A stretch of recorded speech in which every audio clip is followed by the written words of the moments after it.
X versus Y. It's the equation old as time itself. If two things exist, you can damn well be sure someone's gonna compare them. It's just our nature. And for furries, what's more important than what platform we sink countless hours into? The fandom's filled with talented fuzzballs, from artists to musicians, writers, and even decorative sock makers. But all that talent needs some place to stretch those creative wings and fly, so to speak. Now you've got Twitter and junk, but I'll go over why that's no bueno later. I posed the question as to which platform is better, Sofurry or Furaffinity. Though before I answer that, let's look at who each platform is truly for. Now, just because both platforms support users being able to upload ping files doesn't mean they're both recommended for beginning artists. Let's do a scenario real quick. Okay, pretend you're newly minted furry Sergo Sex Fiend number 69. After years of looking at Crystal Fox and bearing conflicting feelings, you finally decided to can therapy and join the fandom. Now here, every furry basically gets two options. Contribute something meaningful and edify the community for the better, or just become an art pirate. Now realistically, Sergo Sex Fiend number 69 would become an art pirate like 89% of the fandom, but we'll give them the benefit of the doubt and say they chose to become an artist. So our friend here has chosen to carry out the Lord's work and create furry boobs for us to look at, but where should they set up digital shop and get started? Now the ultimate goal of being a furry artist is to amass a following and bathe in your amino coins and unanswered Twitter DMs. But the question is, how do you get there? Where does a wayward soul start their journey? Now all of our furry and amino will advise newcomer artists that they should go and strike it out over on Furaffinity, but I'll tell you to think twice about that. Furaffinity has been around since 2005, and it carries the mantle for being the premier platform for art sharing and all things creative. And while I don't dispute its prominence at all, Furaffinity's accolades are well deserved. I will say the platform teeters on being way too congested. Just look at the homepage and how it's structured.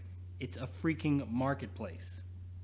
Now, I have no problem with it being structured like that. I get people want to peddle their wares, but it's an uphill struggle to gain any sort of a following. So I ragged on Furaffinity for being a crowded bazaar, but is Sofurry much better in that department? Not really, sort of. If Furaffinity is a bazaar, then Sofurry is an art gallery on Tuesday. Not so crowded, but a few weirdos hanging out in the back. Now let me preface this next thought by saying this. Art sharing and building any sort of a platform is always tricky work. I mean, look at the footage I captured. Lots of great talent, but you're not encouraged all that much to engage with it. Unless you're an art pirate, most folks will be satisfied with just looking and scrolling by. And you know, don't let anyone tell you that's wrong. Art in this form is not interactive, it's static, and it's made to just be looked at. So the question still remains, which platform is better? Now, I may be a bit biased because of my grandstanding with Sofurry, but if you had to pick one and only one, I'd tell you to go with Sofurry. For some, that's a dumb choice. Furaffinity has the brand recognition, it has the concurrent user base, and it has that subscription service that gets you jack diddly squat. What does Sofurry have?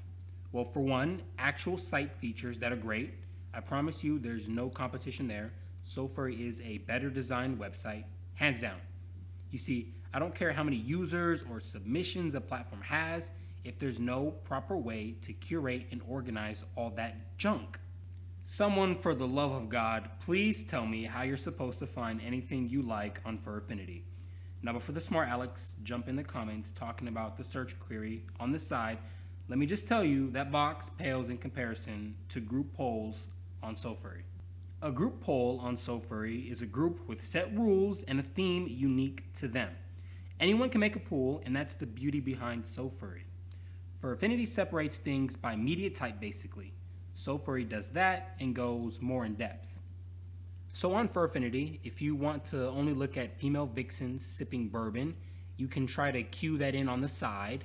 You've got a wealth of options. There's sort by range, sort by media type, sort by maturity rating, and sort by relevancy? Okay, forgive me. In the advanced search options, you can string keywords together with X and Y statements. Yeah, that's awesome, right? Now, both sites have forums, so it'll truly be up to you for which one you prefer.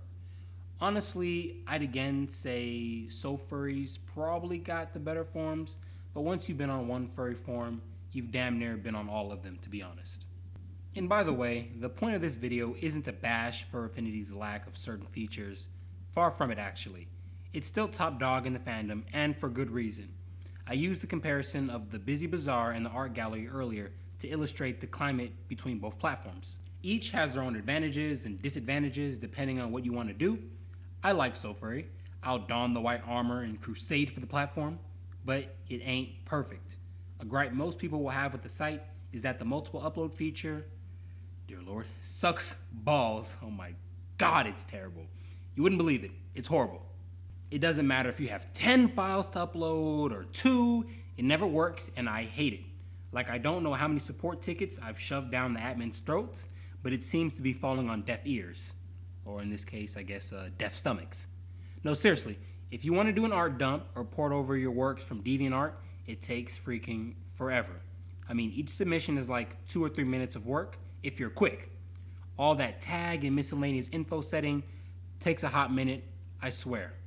But tedious work aside, Sofurry's what I would call a homegrown platform. Alright, now I gotta explain. Alright, give me a second. So in my little notebook, I classify all social media sites as either homegrown or drive platform. Yeah, I know, not exactly super clever or anything, but it serves its purpose. Now, a homegrown platform is any platform where you can set up shop and build an audience there with relative ease. For example, Sofurry is a homegrown platform because of its closed off and centralized community. Content comes in, gets curated, and then peeps there, redistributed to other small pockets of the site. Another good example is Facebook. Same type of structure really. Content comes in, gets broken down, and redistributed to smaller sections. The double helix of life, basically. Now for drive platforms, that's any platform where it's difficult to build an audience, but has a large install base. So Furaffinity is a drive platform because the site doesn't offer means for expanding your audience and gaining notoriety, but when you do have an audience, retaining them will be much, much easier. Another example of a drive platform will be Twitter. Twitter is notoriously horrible for gaining exposure or building any kind of a following, but hot damn, when you do strike up a following, not only is your retention typically a lot better than homegrown platforms, your engagement is too. Well, typically. No promises on that platform though. So when you look at these two types of social medias, it's easy to see how drastically different they are. But those differences are extremely complementary towards each other. So you've heard my 2 cents. I'll tell you that Sofurry is a better platform, but it'll take more than Sofurry alone to make it in this fandom. It'll take a healthy combination of homegrown and drive platforms if you want to make a name for yourself in this upside down world. But hey, if that's too much work, the coalition of art pirates are always hiring. That's all for today, guys. I hope you enjoyed this new video of mine. I can tell you it was an absolute pleasure doing, and I look forward to making more content. I hope to see all of you in future vids as well. Thank you. Have a good day.